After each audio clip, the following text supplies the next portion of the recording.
고요한 지혜의 샘으로 여러분을 안내하는 시간입니다.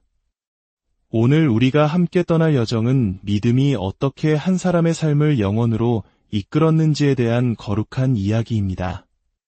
이 성스러운 이야기를 시작하기에 앞서 잠시 마음을 모아주십시오. 이 믿음의 메시지를 주변에 나누는 것은 마치 마른 땅에 생명의 씨앗을 뿌리는 것과 같습니다.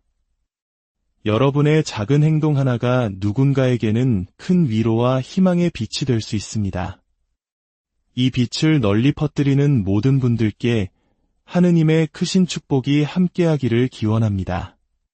지금부터 20세기 가장 위대한 성인 중 한 분으로 기억되는 피에트렐치나의 성비오 신부님, 그의 경이로운 어린 시절의 비밀 속으로 여러분을 초대합니다. 이야기는 이탈리아 남부의 작고 소박한 마을 피에트렐치나에서 시작됩니다. 그곳에 프란체스코 포르지오네라는 이름의 한 소년이 살고 있었습니다. 가난한 농부의 아들로 태어난 그는 어린 시절부터 양을 치며 가족의 생계를 도왔습니다. 하지만 이 소년에게는 무언가 특별한 점이 있었습니다. 다른 아이들이 들판을 뛰어다니며 웃고 떠들 때 프란체스코는 조용한 기도실이나 성모 마리아의 성상 혹은 낡은 성화 앞에 있는 자신을 발견하곤 했습니다. 그는 그 앞에 조용히 무릎을 꿇고 두 손을 모아 기도했으며 때로는 뜨거운 눈물을 흘렸습니다. 어린 소년이 무엇 때문에 이토록 간절히 기도했던 것일까요? 그 이유는 너무나도 놀라웠습니다. 소년이 불과 5살이었을 때부터 하늘의 어머니이신 성모 마리아께서 친히 그를 찾아오셨기 때문입니다. 네, 바로 하느님의 어머니께서 말입니다. 수십 년이 흐른 뒤 이 순수하고 고요했던 비밀은 세상에 드러나게 됩니다. 어린 양치기 소년 프란체스코가 피에트렐치나의 비오 신부님이라는 이름으로 알려지게 되었을 때 비로소 그의 영적 지도 신부의 권고에 순명하여 어린 시절의 신비로운 체험을 고백했던 것입니다. 비오 신부님의 고향 피에트렐치나를 방문할 기회가 있었던 사람들은 그곳이 단순히 아름답고 고풍스러운 마을인지 아니면 너무나도 거룩한 축복이 깃들어 있어 그 외에 다른 것은 눈에 들어오지 않는 곳인지 분간하기 어렵다고 말합니다. 마을의 건축 양식이나 풍경도 아름답지만 그곳을 채우고 있는 것은 바로 비오 신부님께서 태어나고 자란 집, 그분의 숨결이 닿았던 모든 공간에 서려 있는 성스러운 기운입니다. 오늘 우리는 비오 신부님의 시간 속으로 거슬러 올라가 그의 어린 시절에 담긴 놀라운 비밀을 함께 나누고자 합니다. 다른 아이들이 놀이에 정신이 팔려 있을 때 어린 프란체스코는 달렸습니다. 하지만 그의 목적지는 놀이터가 아니었습니다. 그는 성모님의 성상 앞에 무릎을 꿇기 위해 달렸습니다. 길가에 있는 작은 기도당이든 나무 그늘 아래의 낡은 성상이든 빛바랜 성모님의 그림이든 그것을 발견하는 순간 그는 하던 모든 일을 멈추었습니다. 심지어 돌보던 양떼마저 잠시 잊고 그는 온 마음을 다해 기도의 세계로 빠져들었습니다. 이것은 단순한 신심을 넘어선 깊고 순수한 사랑이었습니다. 억지로 만들어낼 수 없는 소년의 영혼 가장 깊은 곳에서부터 샘솟는 사랑이었습니다. 그리고 더욱 놀라운 것은 성모님께서 그 사랑에 응답하셨다는 사실입니다. 이 하늘과의 만남은 오랫동안 비밀에 붙여졌습니다. 훗날 비오 신부님으로 널리 알려지게 된 후에야 그는 영적 지도 신부에게 순명하는 마음으로 이 비밀을 털어놓았습니다. 어린 시절부터 성모님을 직접 뵙고 대화를 나누었을 뿐만 아니라 우리 주 예수 그리스도와 자신의 수호천사까지도 늘 함께하는 분들로 여겼다는 것입니다. 그에게는 이러한 신비로운 체험이 너무나도 자연스러운 일상이었습니다. 한 번은 며칠간 성모님께서 나타나지 않자 걱정이 된 그가 영적 지도 신부였던 아고스티노 신부님께 고민을 털어놓았습니다. 그러다 신부님의 표정을 살피더니 순진한 얼굴로 이렇게 물었습니다.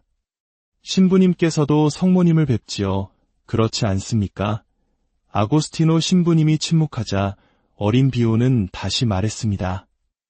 아, 겸손 때문에 말씀하고 싶지 않으시군요. 신부님께서도 저처럼 그리고 다른 많은 사람들처럼 성모님을 보시면서도 일부러 숨기시는 거지요. 그렇습니다.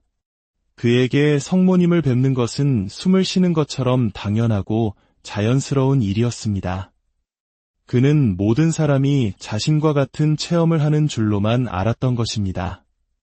그렇다면 왜 성모 마리아께서는 이토록 다정한 모습으로 이 어린 소년에게 다가오셨을까요? 그 답은 훗날 그의 삶을 통해 명확해집니다. 성모님께서는 그가 앞으로 짊어져야 할 거대한 십자가의 무게를 이미 알고 계셨기 때문입니다. 비오 신부님의 삶은 결코 평범하지 않았습니다. 그는 50년이 넘는 세월 동안 예수 그리스도의 거룩한 상처, 오상을 자신의 몸에 지니고 살아야 했습니다. 그의 손과 발, 그리고 옆구리에는 그리스도의 고통이 그대로 새겨져 있었습니다.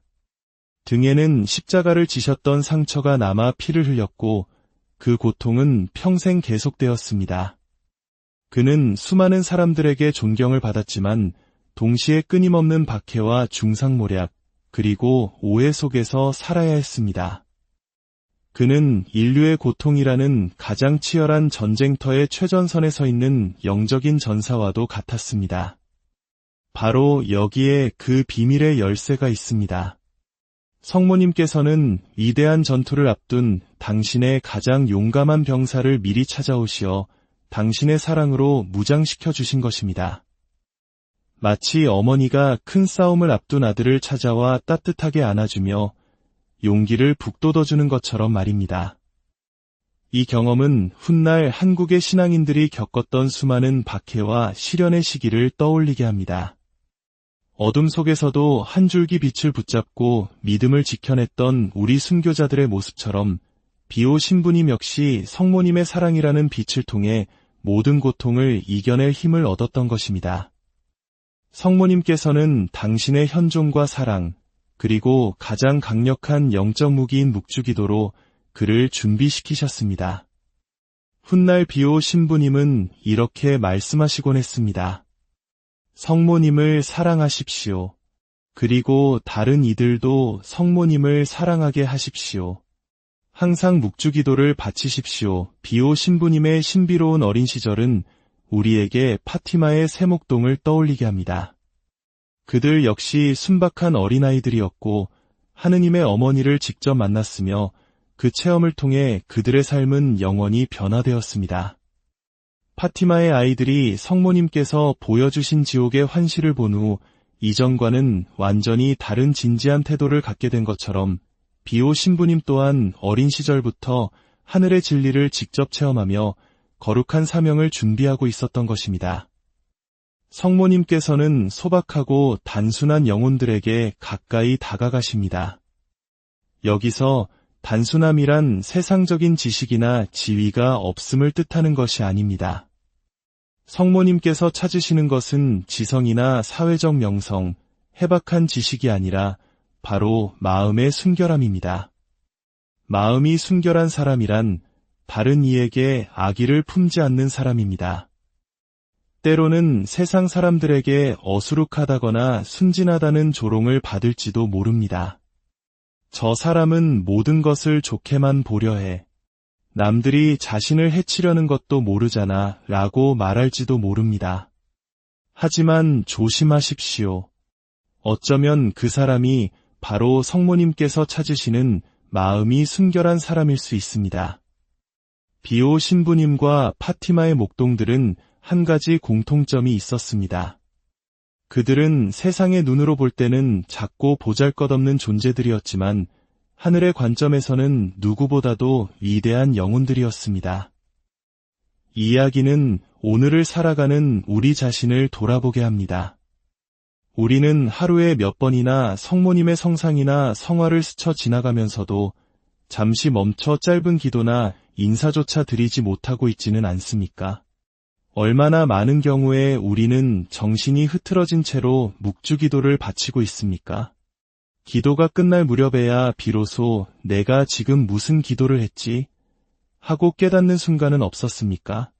우리를 항상 지켜보시고 우리를 위해 끊임없이 전구해 주시는 하늘의 어머니가 계시다는 사실을 우리는 너무나 자주 잊고 살아갑니다. 피에트렐치나의 들판에서 양들이 주위를 맴도는 가운데 낡은 성모상 앞에 무릎 꿇은 어린 프란체스코의 모습을 상상해 보십시오. 두 손은 가지런히 모으고 두 눈은 감겨 있습니다. 그리고 그의 작은 영혼 앞에는 하늘의 문이 활짝 열려 있습니다. 이것이 바로 우리가 가져야 할 믿음과 신뢰의 모습입니다. 그리고 이것은 바로 당신의 영혼의 모습이 될 수도 있습니다. 어린 소년의 순수한 믿음이 세상을 구원하는 거룩한 도구로 성장했듯이 오늘 이 이야기를 듣는 우리 모두의 마음속에 작은 믿음의 씨앗이 심어지기를 소망합니다. 이제 다 함께 우리를 사랑으로 돌보시는 성모님께 비오 신부님의 마음으로 기도를 바치겠습니다. 성부와 성자와 성령의 이름으로 아멘. 은총이 가득하신 마리아님, 기뻐하소서. 주님께서 함께 계시니 여인 중에 복되시며 태중의 아들 예수님 또한 복되시나이다. 천주의 성모 마리아님, 이제와 저희 죽을 때에 저희 죄인을 위하여 빌어주소서. 아멘. 성부와 성자와 성령의 이름으로 아멘. 이 거룩한 이야기를 마음속에 담아가시는 모든 분들의 삶과 가정 위에 우리 주 하느님의 넘치는 평화와 은총이 언제나 함께 하시기를 간절히